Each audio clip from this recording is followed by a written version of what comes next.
नमस्कार साथियों, पंजाबी व्याकरण के अंदर अज मैं फिर एक अखाण का नवा टॉपिक लैके हाज़र होया हाँ। इस तो पहले आप 12 वीडियो देखे ने, उन्होंने दे अंदर जो आप अखाण देखे वो खास तौर पर मैं इस प्रकार के अखाण लैन की कोशिश की जिन्हों की संभावना परीक्षा के अंदर पूछे जाने की बनी रही है। अज कुछ होर उस तरीके के नवे अखाण लैके हाज़र होया हाँ। इस 13वें भाग के अंदर ਜਿਹੜੇ मेरे साथियों ने वो पहले भी वाले वीडियो नहीं देखे तो चैनल की प्लेलिस्ट के अंदर जाके वो वीडियो देख सकते हैं। इस दे नाल जेकर तुसी पंजाबी साहित्य नाल जुड़े हुए किसी होर टॉपिक के उपर भी वीडियो देखना चाहते हो तो वह भी आपको चैनल की प्लेलिस्ट के अंदर मिल जाएगा। उत्थे गुरमत काव्य, सूफी काव्य, प्रश्न उत्तर, पंजाबी भाषा का सिक्ख्या शास्त्र और बहुत सारे टॉपिक तो संबंधित वीडियो अवेलेबल ने। तो आओ साथियों, अज आप कुछ होर नवे अखाणा की इस वीडियो के अंदर गल करते हैं। इस तो पहले 110 नंबर अखाण तक देखे सन तो अज आप 111 नंबर अखाण देखना है। ये अखाण है साथियों, छोटा मूँह तो वड्डी गल। सुनिया होएगा सब ने। अखाण ये अपना एक बार फिर देख लेने, छोटा मूँह तो वड्डी गल। किसी अनजान द्वारा बहुत ही समझदारी की गल करन ते इस अखाण की वरतों की जाती है। यानी ये आप अखाण कित्थे वरतते हैं साथियों, ऐसी थां ते वरत्या जाता है जदों कोई इस प्रकार की ढुकवीं परिस्थिति बनती होवे कि कोई बंदा अनजान होवे पर वो बड़ी ही समझदारी की गल कर रहा होवे तो आप ये अखाण राही ये गल समझा सकते हैं कि छोटा मूँह तो वड्डी गल। फिर इस तो बाद साथियों अपने को 112 नंबर अखाण आ जाता है, छिक्का टुट्टा बिल्ली दे भाग। बहुत बार परीक्षा के अंदर पूछा गया अखाण है, छिक्का टुट्टा बिल्ली दे भाग। जदों ये दसना होवे कि किसी के नुकसान का दूसरे नूं लाभ हो रहा है तो इस अखाण की वरतों की जाती है। यानी ये अखाण आप कित्थे वरतना है साथियों, ऐसी थां ते वरतना है जदों कोई इस प्रकार की गल समझाउणी होवे कि भाई किसी का नुकसान होया पर वो किसी दूजे दे लई वो लाभ पहुँचा रहा, अपना नुकसान होया पर वो नुकसान किसी दे लई फायदा बन गया तो ये अखाण दे राही आप ये गल समझा सकते हैं कि छिक्का टुट्टा बिल्ली दे भाग। फिर इस तो बाद साथियों अपने को 113 नंबर अखाण आ जाता है जो आप देखना है, छोलिया नाल घुन भी पिस जाता है। सुनिया होएगा सब ने। बहुत ही सरल दा अखाण है कि छोलिया दे नाल घुन भी पिस जाता है। जदों ये दसना होवे कि वड्डी चीज़ नाल छोटी चीज़ नष्ट हो जाती है तो इस अखाण की वरतों की जाती है। यानी आप ये अखाण कित्थे वरतना है साथियों, ऐसी थां ते वरतना है जदों ये गल समझाउणी होवे कि कोई वड्डी चीज़ दे नाल छोटी चीज़ है जिहड़ी उस दे अंदर कोई भी चीज़ उस ते अपनी वजूद नहीं रहिंदा, वो चीज़ नष्ट हो जाती है। छोटी चीज़ है जिहड़ी वो वड्डी दे प्रभाव तले नष्ट हो जाती है या फिर मिक्स हो जाती है, ਜਾਂ फिर इस अखाण दे राही आप ये गल कह के वो तत्त समझा सकते हैं भी छोलिया नाल घुन भी पिस जाता है। फिर इस तो बाद साथियों जो अपने को अखाण आ जाता है वो है 114 नंबर अखाण जो आप देखना है। 114 नंबर अखाण है अपने को, जेही करनी तेही भरनी। अखाण ये है साथियों अपने को, जेही करनी तेही भरनी। जदों ये दसना होवे कि जिस तरह के कर्म किए हैं उस तरह का फल मिलेगा तो इस अखाण की वरतों की जाती है। यानी ये अखाण आप कित्थे वरतना है, उस थां ते वरतना है जदों किसी को ये गल समझाउणी होवे कि भाई जिहो जे तेरे कर्म ने अर्थात तेरे काम ने उहो जिहा तैनूं फल मिलने वाला है। यानी तैनूं जो फल मिलेगा वो तेरे कम्मां के आधार पर मिलेगा।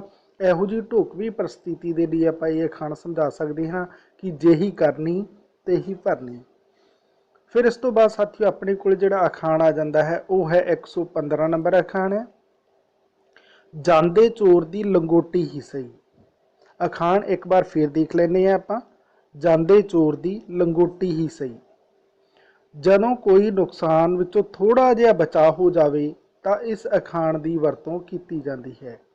यानी ये अखाण आप कित्थे वरतना है, ऐसी थां ते वरतना है साथियों कि जदों किसी को ये गल समझाउणी होवे कि भाई नुकसान तो अपना बहुत ज़्यादा हो गया पर उस नुकसान के अंदर थोड़ा जिहा अपना जिहड़ा वो बचाव भी हो गया तो आप ज़्यादा नुकसान के लिए अफसोस ना करके थोड़े जे बचाव के लिए जदों खुशी प्रगट करते हुए इस तरीके का अखाण आप वरत सकते हैं कि जांदे चोर की लंगोटी ही सही। फिर इस तो बाद साथियों अपने कोले 116 नंबर अखाण आ जाता है, जात दी कूड़ किरली छतीरा नाल जप्फे। अखाण एक बार फिर देखांगे साथियों। अखाण ये अपने को जात दी कूड़ किरली छतीरा नाल जप्फे। ਜਦੋਂ ਕੋਈ ਆਪਣੇ ਵੱਸ ਤੋਂ ਬਾਹਰ ਦਾ ਕੰਮ ਕਰੇ ਤਾਂ ਇਸ ਅਖਾਣ ਦੀ ਵਰਤੋਂ ਕੀਤੀ ਜਾਂਦੀ ਹੈ। ਯਾਨੀ ਇਹ ਅਖਾਣ ਆਪਾਂ ਕਿੱਥੇ ਵਰਤਣਾ ਹੈ? ਉਸ ਥਾਂ ਤੇ ਵਰਤਣਾ ਸਾਥੀਓ ਜਦੋਂ ਕੋਈ ਇਨਸਾਨ ਆਪਣੀ ਪਹੁੰਚ ਤੋਂ ਬਾਹਰ ਦਾ ਕੰਮ ਕਰਦਾ ਹੈ ਤਾਂ ਆਪਾਂ ਉਸ ਨੂੰ ਇਹ ਅਖਾਣ ਦੇ ਰਾਹੀਂ ਆਪਾਂ ਸਮਝਾ ਸਕਦੇ ਹਾਂ ਕਿ ਭਾਈ ਜਾਤ ਦੀ ਕੂੜ ਕਿਰਲੀ ਤੇ ਛਤੀਰਾਂ ਨਾਲ ਜੱਫੇ। ਫਿਰ ਉਹ ਸਮਝ ਆਏਗਾ ਕਿ ਭਾਈ ਇਹ ਕੰਮ ਹੈ ਜਿਹੜਾ ਮੇਰੀ ਵਿੱਥ ਤੋਂ ਬਾਹਰ ਦਾ ਹੈ, ਮੇਰੀ ਪਹੁੰਚ ਤੋਂ, ਮੇਰੇ ਦਾਇਰੇ ਤੋਂ ਬਾਹਰ ਦਾ ਕੰਮ ਹੈ। फिर इस तो बाद साथियों अपने को जो अखाण आ जाता है वो अखाण है 117 नंबर अखाण है, जिहा मूँह ते ही चपेड़। अखाण एक बार फिर देखांगे आप, जिहा मूँह ते ही चपेड़। जदों कोई किसी की आदत अनुसार ही वर्ताव करे तो इस अखाण की वरतों की जाती है। यानी ये अखाण आप साथियों कित्थे वरतना है? ऐसी थां ते वरतना है कि जदों किसी की आदत के अनुसार ही कोई इंसान विहार कर रहा हो, वर्ताव कर रहा हो, तो आप ये अखाण के राही उसनूं समझा सकते हैं कि जिहा मूँह ते ही चपेड़। फिर इस तो बाद साथियों जो अपने को अखाण आ जाता है वो अखाण है 118 नंबर अखाण है। हुण आप 118 नंबर अखाण देखना है, जिहा देश तिहा भेष। सुनिया होएगा सबने, कोई ज़्यादा मुश्किल अखाण नहीं है, सरल अखाणा के अंदरों एक अखाण है ये, जिहा देश तिहा भेष। जदों ये दसना होवे कि रिवायत अनुसार ही रहा जाता है तो इस अखाण की वरतों की जाती है। यानी ये अखाण आप ऐसी थां ते वरतना है साथियों जदों किसी को ये समझाना होवे कि भाई जिहो जिहा उत्थों का कल्चर है, जिहो जिहा उत्थों का रिवाज है, उस अनुसार ही रहा जा सकता है या फिर रहना चाहिए है। तो फिर इस अखाण के राही आप उसनूं ये गल समझा सकते हैं कि जिहा देश तिहा भेष। यानी जैसे वो लोग ने उहो जिहा ही असीं बन के उत्थे रह सकते हैं, घटा सकते हैं। फिर इस तो बाद साथियों अपने को 119 नंबर अखाण आ जाता है, जेड़ा बोले उही कुंडा खुले। बहुत ही वधिया अखाण है साथियों। जिहा बोले, दोबारा देखना होएगा साथियों इस अखाण नूं, जेड़ा बोले उही कुंडा खुले। अखाण ये अपने को जेड़ा बोले उही कुंडा खुले। जदों किसी सलाह देण वाले नूं ही काम कर लई कहा जाए तो इस अखाण की वरतों की जाती है। यानी ये अखाण आप कित्थे वरतना है साथियों? ऐसी थां ते वरतना है जदों कोई आपां नूं सलाह दे रहा है कि भाई इदां करके तुसी इस तरीके नाल काम करोगे तो बहुत वधिया ते छेती हो जाएगा, पर आपां उसनूं सामने ये कह दईए कि भाई तू ये काम कर ही दे, तो फिर उस जिहड़ी वो परिस्थिति है जिहड़ी इस प्रकार की बनती है कि ये अखाण उत्थे ढुकवां बैठ रहा है। किहड़ा अखाण बैठ रहा है कि जेड़ा बोले वही कुंडा खोले। फिर इस तो बाद साथियों जो अपने को अखाण आ जाता है वो अज के इस वीडियो के अंदर ये लास्ट अखाण है 120 नंबर अखाण देखना है आप, जिसकी कोठी दाने उसके कमले भी सियाणे। अखाण एक बार फिर देखांगे साथियों। अखाण ये है कि जिसकी कोठी दाने उसके कमले भी सियाणे। जदों ये दसना होवे कि धनवान बंदे दीयां गलतियां दी भी कदर हुंदी है तो इस अखाण की वरतों की जाती है।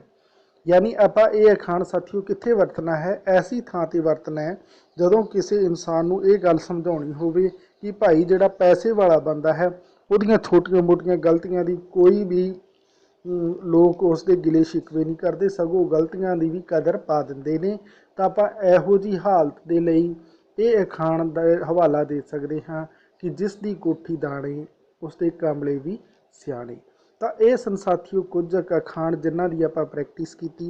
मैनूं आस है कि आपनूं प्रीखिया के अंदर ये मदद देणगे। प्रीखिया के अंदर जेकर इन्हां दे अंदरों कोई अखाण पूछा जाता है तो तुसीं बिल्कुल सही करने के काबिल हो जाओगे।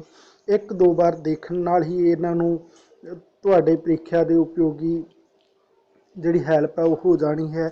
इन्हां दे लई कोई ज़्यादा एक्सट्रा तो आपां नूं मेहनत करने की कोई जरूरत नहीं रहिंदी, सिर्फ इन्हां दी प्रैक्टिस ही करनी हुंदी है। यह वीडियो किस प्रकार का लग्या साथियों कमेंट करके जरूर दसना। वधिया लग्या लाइक कर देना, फ्रेंड्स को शेयर करना ना भुलना, क्योंकि होर भी बहुत सारे साथियों इस प्लेटफॉर्म के उपर लिया के आप सह स्टडीज़ परिवार का हिस्सा बनाना है तो पंजाबी विषय की तैयारी का एक चंगा माहौल सिरजना है। ਐਸੇ ਤਰੀਕੇ ਨਾਲ ਸਾਥੀਓ ਚੈਨਲ ਨੂੰ ਪਿਆਰ ਤੇ ਸਤਿਕਾਰ ਦਿੰਦੇ ਰਹਿਣਾ। ਮਿਲਦੇ ਹਾਂ ਇੱਕ ਹੋਰ ਵੀਡੀਓ ਦੇ ਅੰਦਰ, ਉਦੋਂ ਤੱਕ ਦੇ ਲਈ ਧੰਨਵਾਦ ਸਾਥੀਓ।